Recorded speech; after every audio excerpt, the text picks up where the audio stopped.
Hello दोस्तों, आज की कहानी है कर्मों का हिसाब, जिसकी लेखिका है तन्वी गुप्ता। अस्पताल में एक कोरोना पेशेंट का केस आया। मरीज बेहद सीरियस था। अस्पताल के मालिक डॉक्टर ने तत्काल खुद जाकर आईसीयू में केस की जांच की। 2-3 घंटे के ऑपरेशन के बाद डॉक्टर बाहर आया और अपने स्टाफ को कहा कि इस व्यक्ति को किसी प्रकार की कमी या तकलीफ ना हो और उससे इलाज व दवा के पैसे ना लेने के लिए भी कहा। मरीज तकरीबन 15 दिन तक मरीज अस्पताल में रहा। जब बिल्कुल ठीक हो गया और उसको डिस्चार्ज करने का दिन आया तो उस मरीज का तकरीबन 2.5 लाख रुपए का बिल अस्पताल के मालिक और डॉक्टर की टेबल पर आया।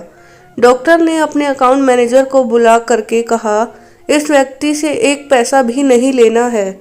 ऐसा करो, तुम उस मरीज को लेकर मेरे चैम्बर में आओ। मरीज व्हीलचेयर पर चैम्बर में लाया गया। डॉक्टर ने मरीज से पूछा, भाई मुझे पहचानते हो? मरीज ने कहा, लगता तो है कि मैंने आपको कहीं देखा है।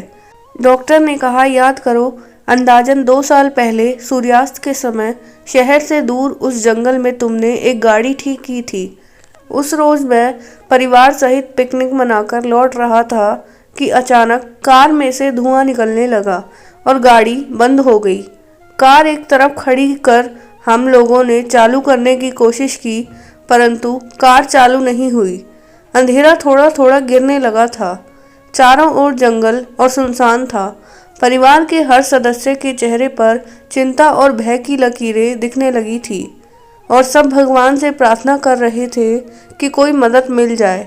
थोड़ी ही देर में चमत्कार हुआ। बाइक के ऊपर तुम आते दिखाई पड़े। हम सब ने दया की नज़र से हाथ ऊंचा करके तुमको रोकने का इशारा किया। तुमने बाइक खड़ी करके हमारी परेशानी का कारण पूछा। तुमने कार का बोनेट खोलकर चेक किया और कुछ ही क्षणों में कार चालू कर दी। हम सबको चेहरे पर खुशी की लहर दौड़ गई। हमको ऐसा लगा कि जैसे भगवान ने आपको हमारे पास भेजा है, क्योंकि उस सुनसान जंगल में रात गुजारने के ख्याल मात्र से ही हमारे रोंगटे खड़े हो रहे थे। तुमने मुझे बताया था कि तुम एक गैरेज चलाते हो। मैंने तुम्हारा आभार जताते हुए कहा था कि रुपए पास होते हुए भी ऐसी मुश्किल समय में मदद नहीं मिलती। तुमने ऐसे कठिन समय में हमारी मदद की।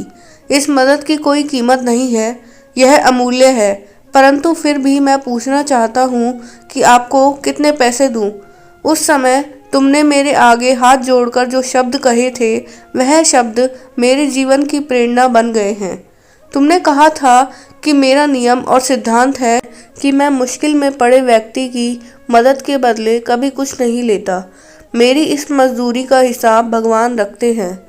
उसी दिन मैंने सोचा कि जब एक सामान्य आय का व्यक्ति इस प्रकार के उच्च विचार रख सकता है और उनका संकल्प पूर्वक पालन कर सकता है, तो मैं क्यों नहीं कर सकता।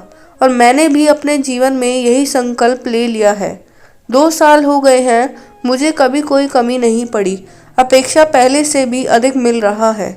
यह अस्पताल मेरा है, तुम यहाँ मेरे मेहमान हो और तुम्हारे ही बताए हुए नियम के अनुसार मैं तुमसे कुछ भी नहीं ले सकता। ये तो भगवान की कृपा है कि उसने मुझे ऐसी प्रेरणा देने वाले व्यक्ति की सेवा करने का मौका मुझे दिया।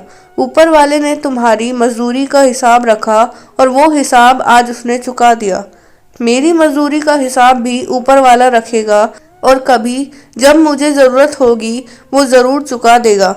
डॉक्टर ने मरीज से कहा, तुम आराम से घर जाओ और कभी भी कोई तकलीफ हो तो बिना संकोच के मेरे पास आ सकते हो। मरीज ने जाते हुए चैम्बर में रखी भगवान कृष्ण की तस्वीर के सामने हाथ जोड़कर कहा कि हे प्रभु, आपने आज मेरे कर्म का पूरा हिसाब ब्याज समेत चुका दिया।